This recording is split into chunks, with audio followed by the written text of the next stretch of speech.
Los Angeles. This latest bit of football flag-wringing really isn't complicated. The NFL is a private corporation that has decided players protesting the national anthem in public, while in uniform, is bad for business.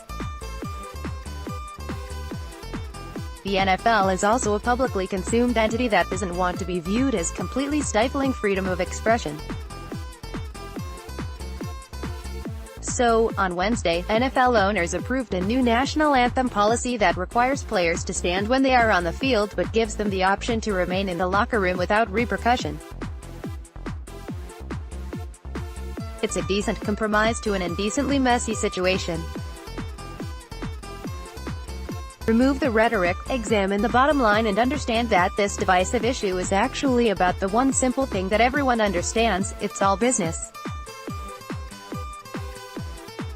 The NFL, which is in the business of making money, wants to placate the many consumers who stopped watching last year out of distaste for players who began imitating former San Francisco 49ers quarterback Colin Kaepernick by kneeling during the national anthem. The protests were important condemnations of social injustices. They are absolutely necessary and relevant. Check out the horrifying Sterling Brown video released by the Milwaukee Police Department shortly after the NFL's announcement. These racist acts seemingly never end. The players are right to want to use their platform to cry out against them. But fans didn't want those messages intertwined with the flag. Cries for justice were heard as a protest against patriotism. President Donald Trump fanned the flames of treason, and the original message was lost. It is unfortunate that on-field protests created a false perception among many that thousands of NFL players were unpatriotic, NFL Commissioner Roger Goodell said in a statement Wednesday. That is not and was never the case. The kneeling was never supposed to be about the flag or the armed forces, but that became the perception, and that perception became reality, and the reality is the NFL couldn't afford to continually lose money over employees who are viewed as scoundrels. So the NFL acted. It had to act. The business demanded it. For the sake of viewers and sponsors and ticket holders, most of which were decreasing, the league had to create the same backdrop evident in every game in every other major professional sport, where athletes stand at attention for every anthem. At least the NFL left the door open for a different kind of protest, one where players can remain in the locker room.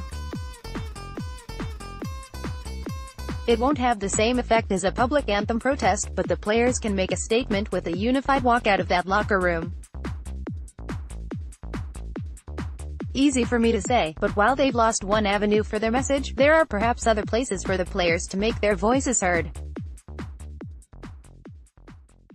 They can make a statement into every microphone stuck in their face. They can make statements on Twitter and Instagram.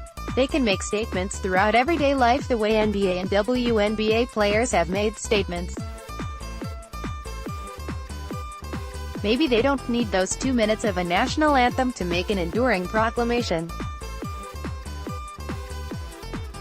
The NFL is not asking anyone to cover up their conscience. The NFL is just saying, don't protest before our games, in our stadiums, while being paid by us, because our consumers aren't buying it. We want people to be respectful of the national anthem, Goodell said. That's something we think we owe, even if they believe they owe it only to their wallets. It's their league, and that is their right. Understandably, lots of folks aren't seeing it that way. What NFL owners did today was thwart the players' constitutional rights to express themselves and use our platform to draw attention to social injustices like racial equality in our country, Philadelphia Eagles safety Malcolm Jenkins tweeted. While I disagree with this decision, I will not let it silence me or stop me from fighting. Then there were the words of Jenkins' Super Bowl champion teammate, defensive lineman Chris Long.